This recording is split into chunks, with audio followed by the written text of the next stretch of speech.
Hello, friends. Welcome back to the Holistic Health Podcast. Ames, the people have been waiting for an update specifically on something that you shared a few episodes ago now. I think it was a few episodes ago anyway. And I was doing my morning poo this morning and it dawned on me that we have left people in waiting about this really important share that you told us. So for context, anyone who's catching up and missed any episodes in the recent few weeks, Amie, she was having a shower, she was washing her hair. She had that thing where, when you've got long hair and a little bit of hair goes down your butt crack, and then you're like, okay, I got to pull this out, and you're like, sweet, it's all gone, no problem. She did that, but after coming out of the shower and going about her day, she still felt a sensation of something being in her rectum and was really concerned and was having visions of having some kind of creature there, who I fondly named Walter.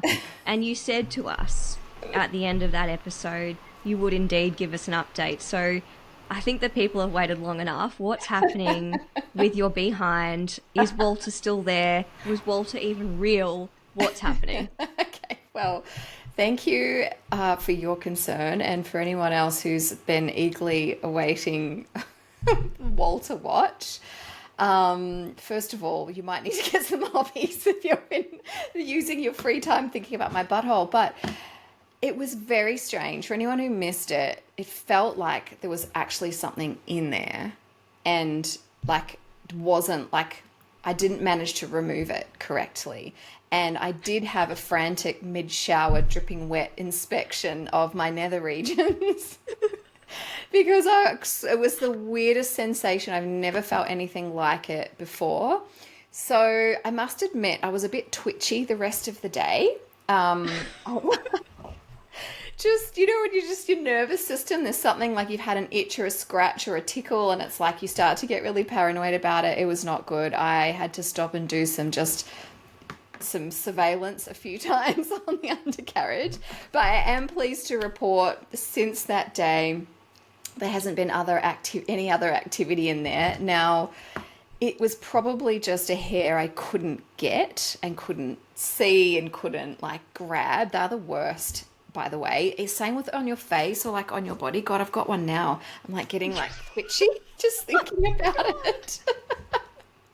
So if it is a tapeworm, Walter is still in residence and hasn't poked his head back out again. I have done an enema since then, although that doesn't necessarily clear things out. I'm also not sure if it was an internal hemorrhoid, but I don't think so, because why would it just appear while I'm showering? It's one of those things that you would normally feel post bowel motion. So I don't know. There was something weird going on. So far, so good. What a debacle. What a debacle. So look, if it happens again, I will absolutely update the people. But for now, all is well. Oh, well, thank you. We've been waiting, and as your friend, I'm stoked that you are unlikely to have any Walter residents there. That's brilliant news. But yeah, I haven't had that sensation, although I mean, actually, I have had the sensation of hair getting caught in my butt crack. It's just so but then getting it out is so satisfying when you're like, oh, it's gone. This is great. It's like plucking any kind of hair. It just feels amazing, like a good chin hair or a good upper lip hair.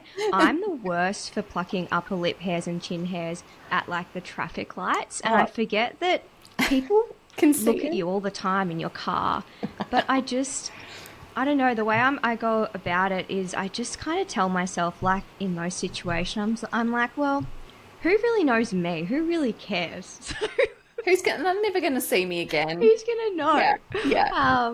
But anyway, that's okay. So I digress. Today, let's dive into the chat.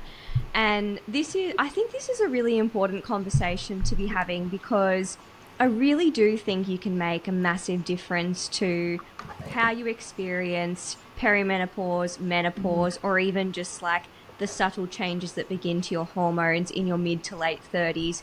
depending on how you essentially look after yourself or don't, or are aware of what you can do or aren't aware of what you can do through your 30s and in your 40s as well.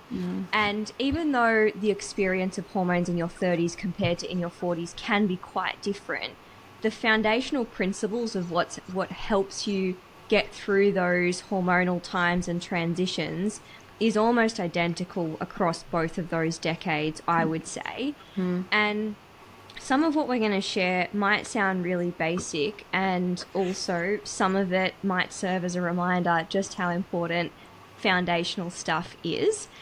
So the first thing I would kick off with is actually, I really think something so important to get really consistent and good at or resourced with is having some kind of deeply ingrained, personalized to you way of managing stress and regulating your nervous system. And why I say managing and regulating is because for most of us, our 30s and our 40s are the peak of like responsibility as an adult, whether you're single, in a couple, have children, paying off a mortgage, developing your career, going through a mental health crisis of, you know, what am I doing with my life? There's just a lot that can be on your plate and you needing to navigate. And I don't think it's realistic or human to not feel stress, but I do think it's really important that you don't ignore how powerful it is to really know how to sit with yourself and hold yourself through stressful times and know what really actually deeply supports you. Like, I know for me, for example, that I need time to myself, specifically in nature, in order for me to have even a chance at understanding my own emotional architecture and understanding what it is that I then need from that, you know, after the fact. I also know that, you know, I do really well with movement in terms of helping me to offload stress, manage whatever's there, as well as some form of either talking it out or writing it out. I'm someone that, you know, does process in that way as well. And yours don't have to be identical to mine at all. And of course, there's way more tools in a toolkit than that. But I think it's really about understanding yourself and protecting some of those things as best you can, so that you're not getting to a stage of hormonal transition where, what I tell a lot of my peri patients at the moment, so women who are going through perimenopause, is that it's a time where a lot of women will start to feel like they just can't put up with any shit anymore, is their words, in terms of relationships, friendships, life, like career. They just, you know, they just feel like their tolerance to anything that is not in alignment is really not there, and that they can no longer ignore it, and their capacity to regulate themselves through it is much lower. And that is very true in the sense that what your hormones fall back to is the state of your nervous system, essentially, in a big way to get you through that transition. So if you start to look after it earlier rather than waiting until you're completely up shit creek without a paddle, it will serve you. Even though there will still be challenge, it will be something that, you know, absolutely serves you in that time. Would you agree? Oh, big time. I think one of the other things, I guess, and this will be a consistent theme throughout this episode, is installing those things early before you need them, or like when things get really stressful or the pressure starts to ratchet up, is really, really important. It's a little bit like pain management. It's better to stay ahead of the pain than trying to get on top of pain. And same is true with stress. And the trouble is, when you're in your 20s and 30s, generally speaking, your hormones are great, you're ovulating, you're making progesterone, you feel good, assuming you're not on, you know, contraception and, or, you know, hormonal contraception and things like that. And so you can kind of like get away with a lot of bad habits. And one of those can be neglecting, really mapping out your emotional landscape and being really clear on how you decompress on a daily and weekly basis and how you nurture your nervous system.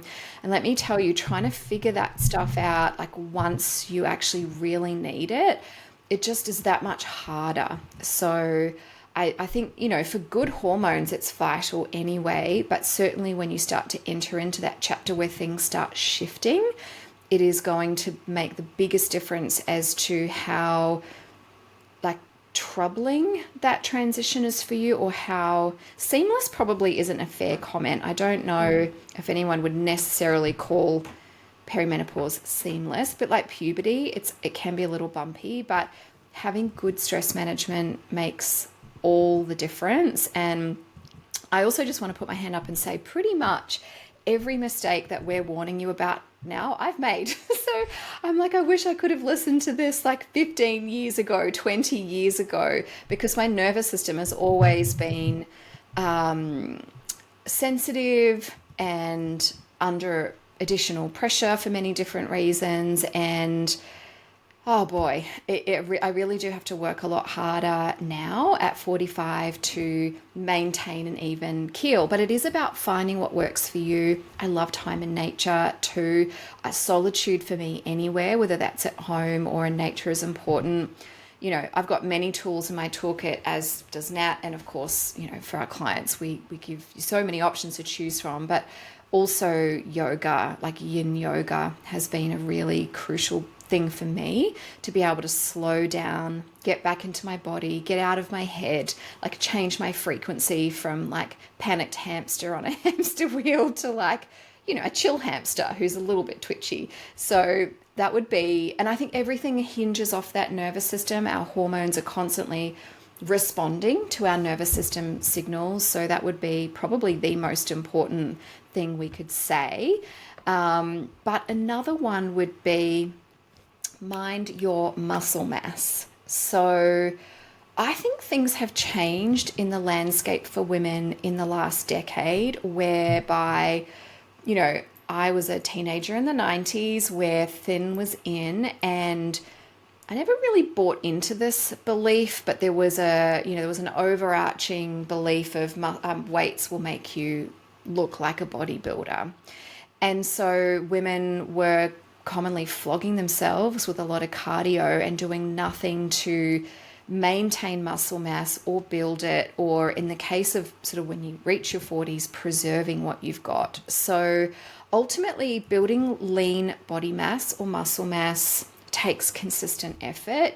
It takes consistently loading your muscles and also supporting them to repair properly, which Nat's going to mention in a minute.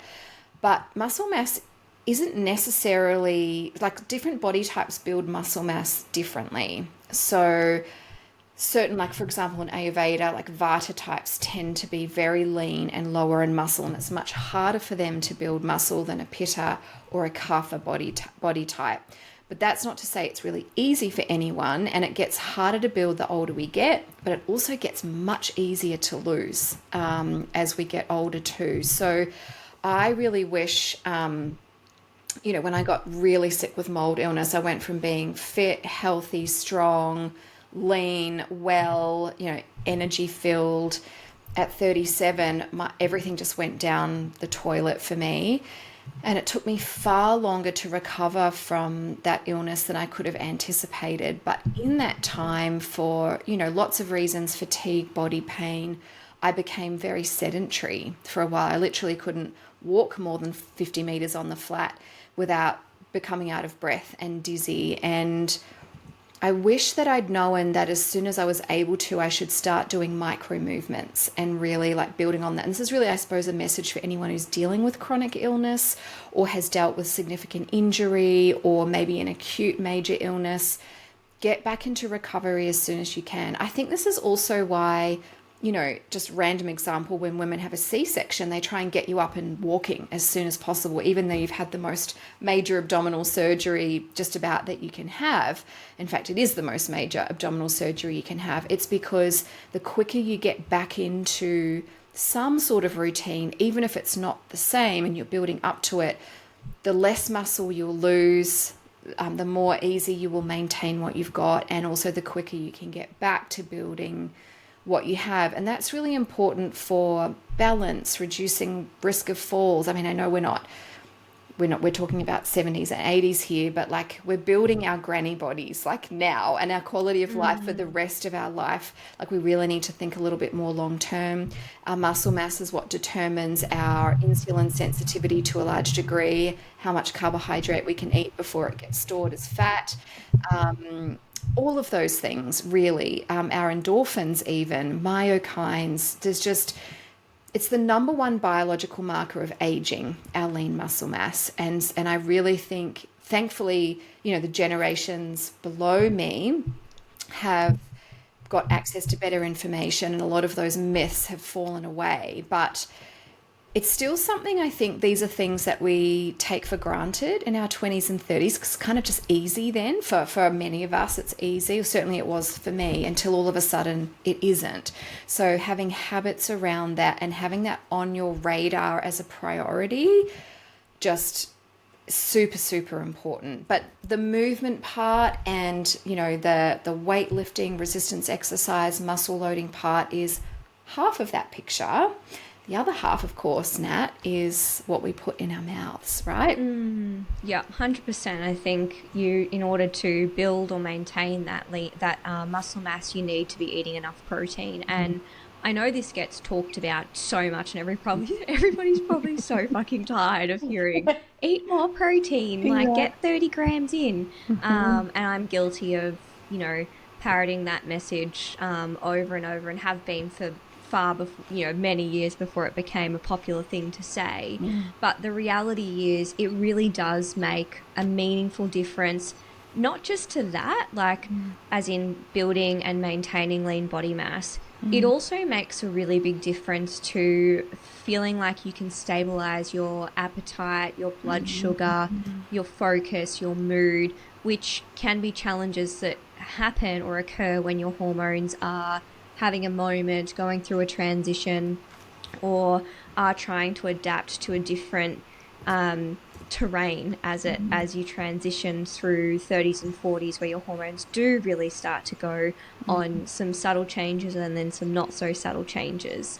So there's various ways you can calculate your protein requirements. There's various people that have similar-ish opinions around how much. I would say something relatively reliable to go by that I often recommend is somewhere kind of in the ballpark of about 1.8 to 2.4 grams of protein per kilogram of lean body mass. The reason why I'm saying lean body mass, so that is all the mass in your body except for fat mass, is because it makes that equation more accurate. Because if you're someone who has quite a lot of body fat and therefore quite a lot of body weight, if we use only total body weight, it still can be a reasonable guide if you're not someone who is particularly overweight. But I think something that when we're sharing, I guess, this information in this context, that it would be a better way to go about it would be lean body mass. Now, most people walking around have no idea how much their lean body mass is. There's a couple of things you can do.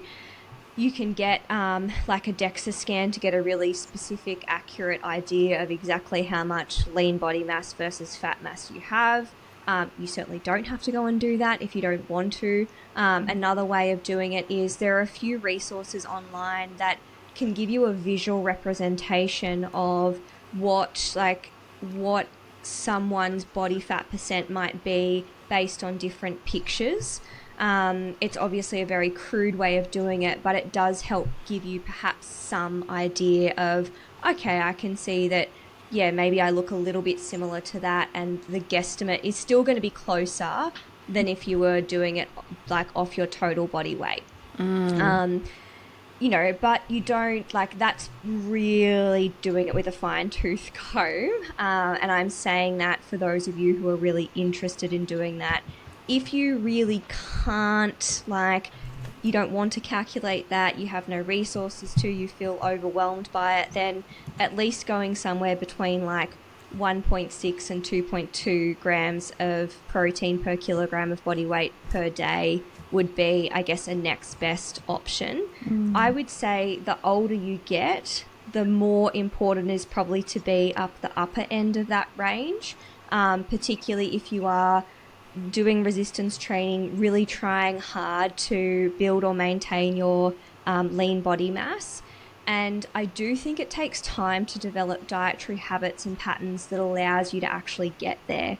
So something, if you know, that you can do if you don't feel particularly triggered by it from an disordered eating perspective, is just taking a week or two to track your food, or even just your protein rich foods, just to see, okay, visually on my plate, what does that amount of protein actually look like? Because it's all well and good to come up with gram amounts, but if you're really new to that space, it can be incredibly challenging to know, well, what is enough protein? Like the classic example is women having 2 eggs for breakfast and thinking that they've had a really high protein breakfast.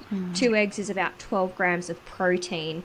And if you're wanting to hit closer to your protein requirements across a day, you're probably looking at trying to get closer to like 30 to 40 grams of protein in a meal.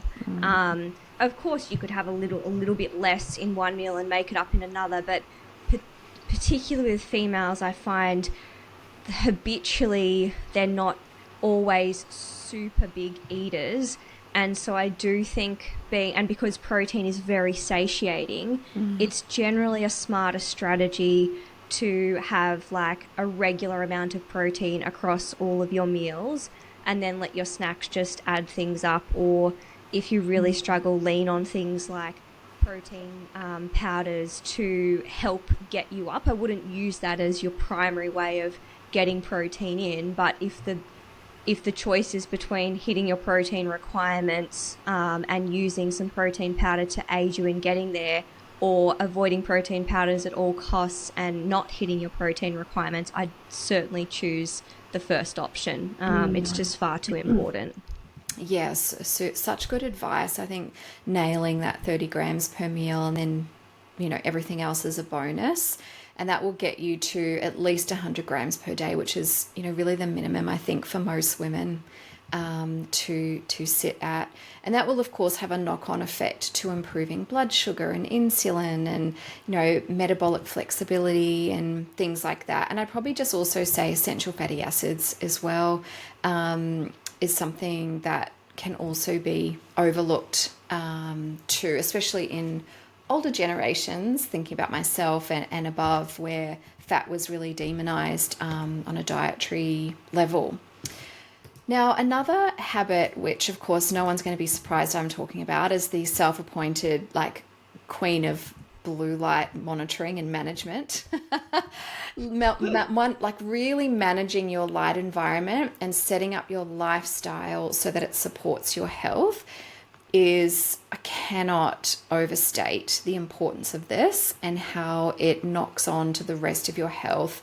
Not just hormones, not just weight, but literally everything. So generally, almost without exception, no one's getting enough outdoor sunlight time. And when I say outdoor sunlight time, I don't mean sunbathing or sitting, lying, walking in direct sun, although as part of getting an optimal amount of sunlight, that is an element of it. But most people's days are far too dark. Most of us work inside. The lux is far too low to trigger all of those metabolic responses and hormone manufacture like we're literally designed to respond to that environmental cue. But by the same token, most people's nights are far too bright. Once the sun goes down, we shouldn't be exposed to blue light, but every artificial light that's been manufactured commercially, literally emitting green, blue, and sometimes violet wavelengths, which are sending the wrong signal to our body at the wrong time of day specifically. And even if you are using properly engineered bulbs that are red light or amber light only, which is great, make sure that the overall lux, which is the intensity of the light, remains below 10. You can download a free lux meter to make sure it's below 10, and you need it to be below 10 really from sunset, but until 3 hours prior to bedtime, and bedrooms need to be below 1 to 2 lux.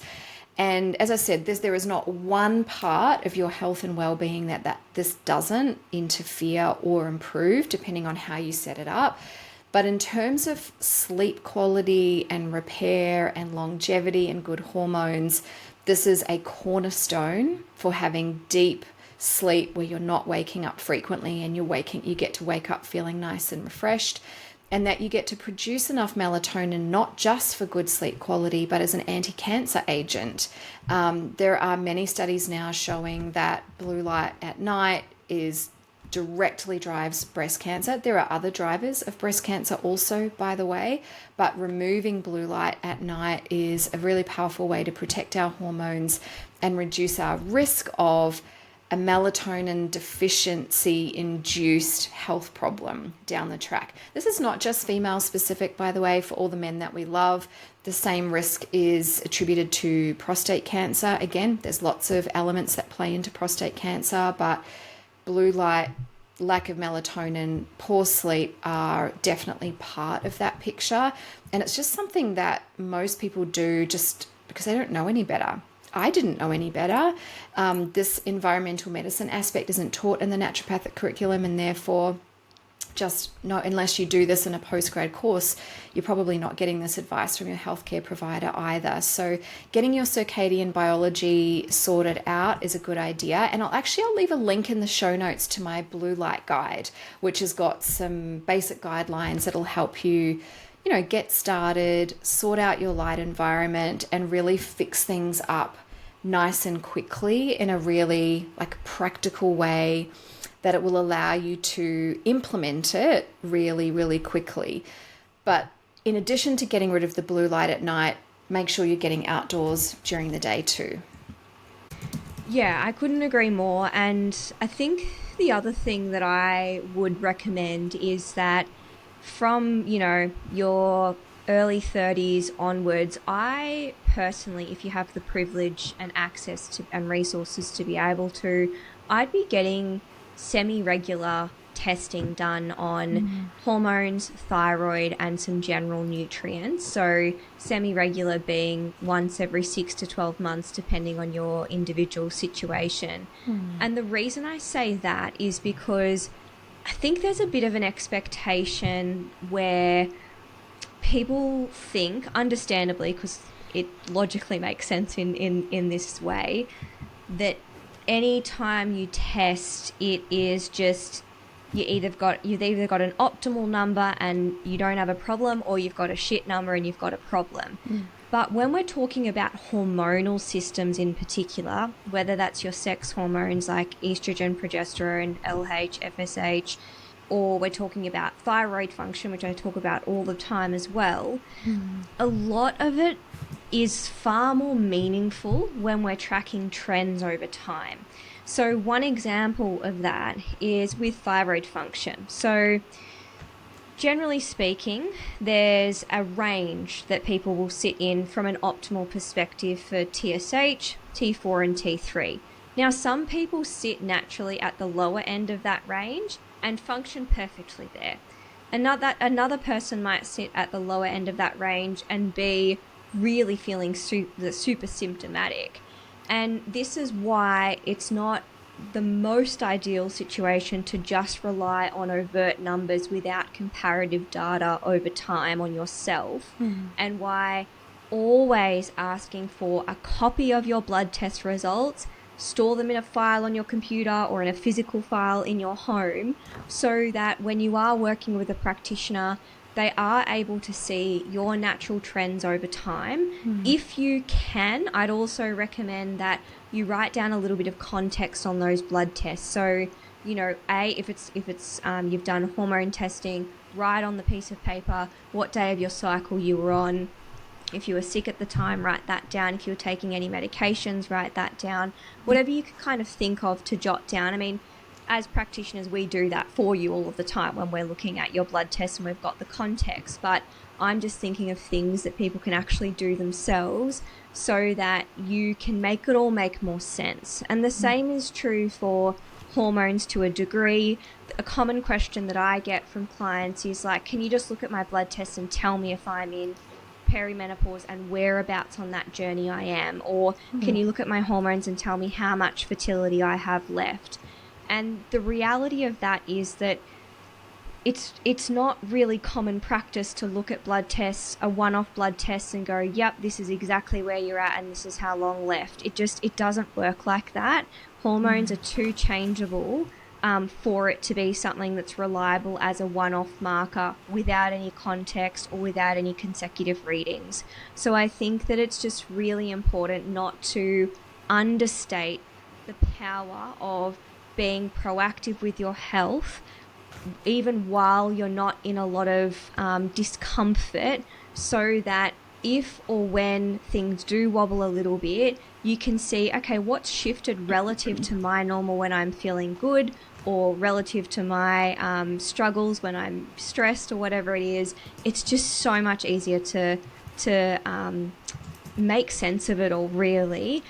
And the final thing I'd say with that is, with blood tests, it's really important, as much as you can, to do them fasted, rested in the morning, so that it's so much easier to compare apples with apples over time. Even if someone says to you, no, doesn't matter, don't worry, go whenever. Like, I cannot tell you the amount of times clients are told that, and it does matter. And it matters more. Like, sometimes it matters more, sometimes it matters less, sometimes we can kind of roughly interpret around it. But for the sake of empowering yourself and being able to have comparative data that's reliable, I'd really recommend that you make that a bit of a practice, as painful as it can be. Yes, absolutely. As you said, it's not a perfect science, kind of seeing what you've got left in the tank. But if you are going to try and make comparisons, ensuring that the conditions under which you test your blood are the same each time is absolutely crucial. And look, the last thing I'll say is, don't allow little things to become big things. If you're having hormonal challenges now, so PMS, irregular cycles, longer cycles, shorter cycles, heavy bleeding, or you've got fibroids or PCOS or endo to an extent, these things are not going to get better during perimenopause.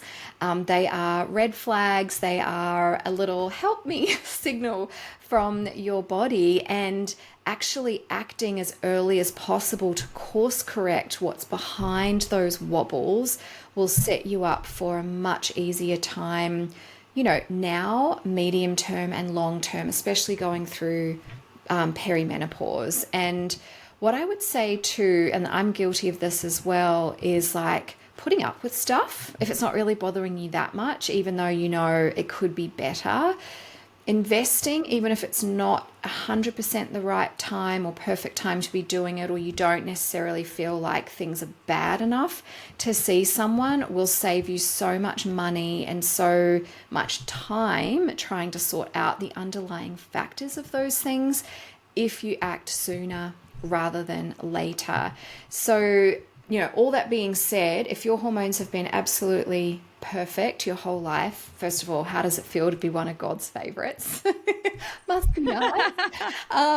And also, great, but as soon as you start to see things change, actually getting support early on will make for a much smoother ride in terms of the transition that we all will go through. So please don't put off, something while it's minor, because it's not likely to get better over time. And the more it escalates, the more work, the more time, the more energy, the more effort, and the more money it's going to take to really bring you back into balance. So yeah, you deserve to feel great. And if you're not feeling great, then now would be a good time to chat to someone.